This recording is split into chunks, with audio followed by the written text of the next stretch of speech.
صدق الله مولانا العظيم وصدق رسوله النبي الحبيب الكريم مسلم সম্মানিত মুসলিম রবিউল ইসলাম আসসালামু আলাইকুম ওয়া রাহমাতুল্লাহি ওয়া বারাকাতুহু। আসলে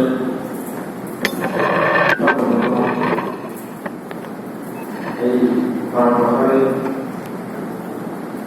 খুব গুরুত্বপূর্ণ অথচ কেউ বলতে পারা বিশেষ করে আমার মুসলিমকে কেউ বইলা কেউ বাইরে তারা এই এরকম তাদের জায়গায় হুজুর মানুষ বসে বলে আলোচনা করতে আমার আর কেউ নেই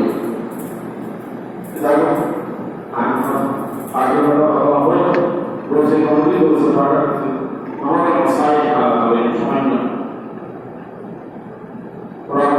সূরাতুন নিসা 40 নম্বর আয়াত থেকে আমি আপনাদের সম্মুখে তেলাওয়াত করেছি।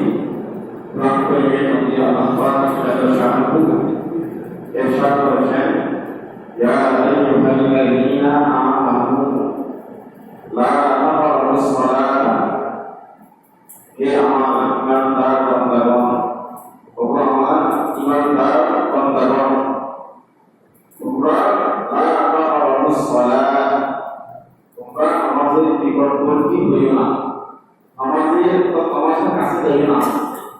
ও আনতুম সুকারা, অর্থাৎ যতক্ষণ পর্যন্ত তোমাদের আকল ঠিক থাকবে না। সুকারা মানে অনেক সময় মানুষের এটা আয়াতটা আগের আয়াত এই সময় মান জায়েজ ছিল, এর আগে আয়াত নামে রয়েছে, সেটা তোমরা মাথার অবস্থায় আমাদের নিকটবর্তী হইও না। তখন এখান থেকে আরো কিছু মাসাইল বের হয়েছে। অনেক সময় মানুষের এই আদা তারপর পিঁয়াজ রসুন এগুলো কিন্তু দুর্গন্ধ বের হয়, কয়েকটা মানুষের সহ্য হয় না। আমরা নামাজ পড়ি আমাদের ভাষা মুসলমানদের কষ্ট না হয় সেজন্য তোমরা তোমাদের রস জ্ঞান আকল ঠিক হবে না, বুঝতে পারবে না, তোমাদের জ্ঞান বুদ্ধি বুঝতে পারবে না, তখন তোমরা আমাদের নিকটবর্তী হবে না। এবং দুর্গন্ধ অবস্থায় আগে দিদিকায় মুক্তি যারা বন্ধুরা বের হয়ে যায়, পিঁয়াজ রসুন এগুলো দিয়ে দুর্গন্ধ বের হয়। কারণ আমি দাঁড়ালে আমার মুখ থেকে দুর্গন্ধ বের হলে আমার পাশের বছরের কষ্ট হবে। এই জন্য মুখকে একটু যেন পবিত্র করে আমরা নামাজের নিকটবর্তী হব। এবং শুধু আমরা যখন ইমানদার মুসল্লি নামাজ পড়ে তখন আমরা দেখি না আমাদের পাশে আল্লাহ স্থাপন লাগিয়ে দেন, আমাদের কাজের সাথে কাজ লাগিয়েছে মানে আমরা সেটা দেখি না, বুঝতে পারি না, কিন্তু যখন দুর্গন্ধ বের হবে তারা আসবে না। এই জন্য যতক্ষণ তোমরা তোমাদের বুঝে আসবে না, জ্ঞান বুদ্ধি পরিপূর্ণ আমরা মস্তিষ্ক ঠিক হবে না, ততক্ষণ তোমরা আমাদের নিকটবর্তী হবে না।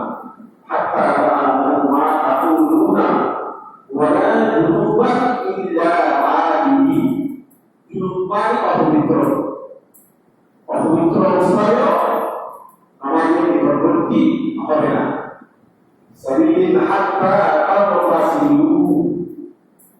অপবিত্র হোক তখন তোমরা গোসল করে আমাদের নিকটবর্তী হবে, অপবিত্র হলে গোসল করে পবিত্রতা করে তোমরা আমাদের নিকটবর্তী হবে। এই আয়াতটা স্মরণ করে আমরা যখন অপবিত্র হব তখন গোসল করার স্থলে এগুলো অনেকেই জানে না। অনেক মুসলিম নামাজ পড়া দেখি, বিভিন্ন রকমের নামাজ পড়তে দেখি, কিন্তু তার নামাজটা যে আসছে আগে বুঝতে না। এই মশাইগুলো শুনে সে গুরুত্ব দেয় না। দিয়েছে মানুষ পাগলি মানে বা আমাদের তো ঠিক হচ্ছে না, কারণ সে তার কিতাবে সোজা হাদিসের জ্ঞান না শুরু করেছে। এই জন্য এগুলো আমাদের বুঝতে হবে না, আমি না বুঝলে জানার চেষ্টা করতে হবে। আচ্ছা, আরেকটা জিনিস আপনাদের শুধু আলোচনা করবো, সেটা হচ্ছে আমরা অপবিত্র হই, অপবিত্র হয়ে পবিত্র হওয়ার জন্য গোসল, গোসলের সুন্নাত গোসল যখন আপনার হবে, গোসল যখন ফরজ হবে, তখন গোসল করার সময় বিশেষ করে এই নিয়মগুলি পালন করবেন। এক নম্বর, এই নিয়ম করতে হবে গোসলের সময় আমি পবিত্র করার জন্য নিয়ম করা সুন্নাত।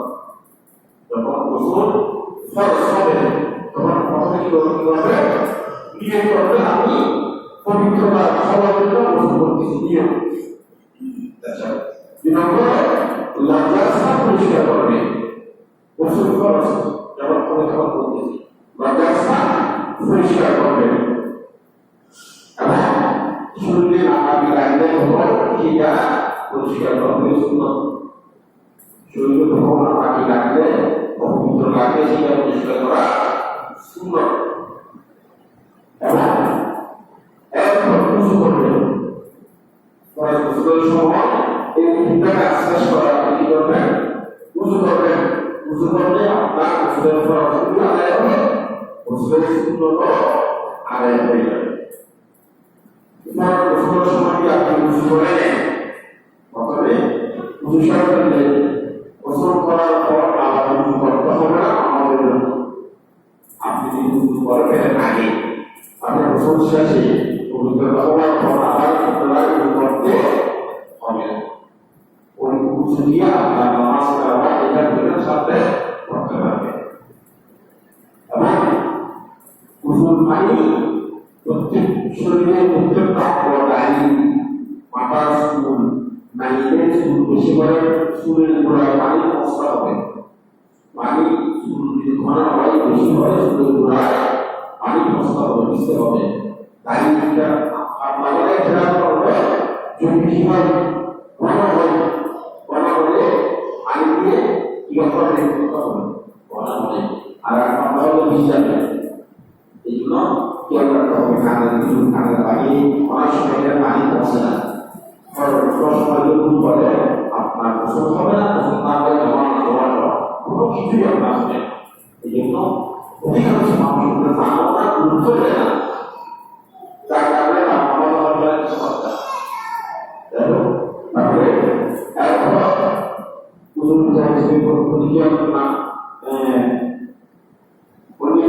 আমরা দুনিয়ারই সময় পানিতে থাকলে গোসলের সময় আদর করা, যেখানে গোসল করছি একটু সরে গিয়ে আপনি গোসল করেছেন পানি আপনি শুনে যাবেন। এটা হচ্ছে সুপার তরিকা। তারপর সমস্ত শরীর তিনবার পানিতে আপনার শরীরের প্রত্যেকটা অঙ্গে গোসল হয়ে যাবে। সেখানে সাংবাদিক হবে, সামাজিক কথা নাই, অপবিত্রতা পরিষ্কার করবে, শরীরের প্রত্যেকটা অঙ্গ বিস্তার হবে। তিনবার ধুতে হবে, আপনার গোসল পবিত্র হয়ে যাবে, আপনার গোসল হয়ে যাবে। দেখো এইভাবে আমাদের গোসলগুলি আদায় করতে হবে, আমরা সেভাবে করি। তাহলে আমাদের সুন্দর সব হবে না, এই আমাদের পবিত্রতা পরিপূর্ণ আদায় হয়ে গেল। আল্লাহ আমাদের সকলকে আমরা যেন এই সুন্দরভাবে পবিত্রতা অর্জন করতে পারি এবং পবিত্র হয়ে আমাদের নিকট হতে হতে পারি। আল্লাহ আমাদের সকলকে তৌফিক দান করুন, আমিন।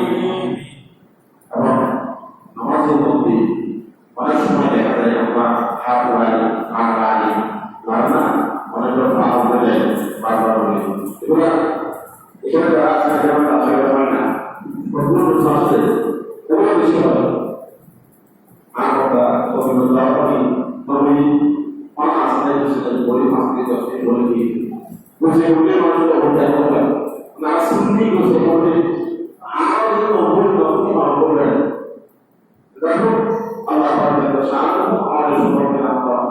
মানবতে এবং এই তার মধ্যে বসে আমরা যেন শরীরে মাথা করি জানতে পারি বুঝতে পারি তারা আল্লাহ আমাদের সকলকে যেন তৌফিক দান করুন আমিন ওয়া আখিরু দাওয়ানা আলহামদুলিল্লাহি রাব্বিল আলামিন اللهم صل على سيدنا محمد اللهم صل على سيدنا محمد اللهم آمين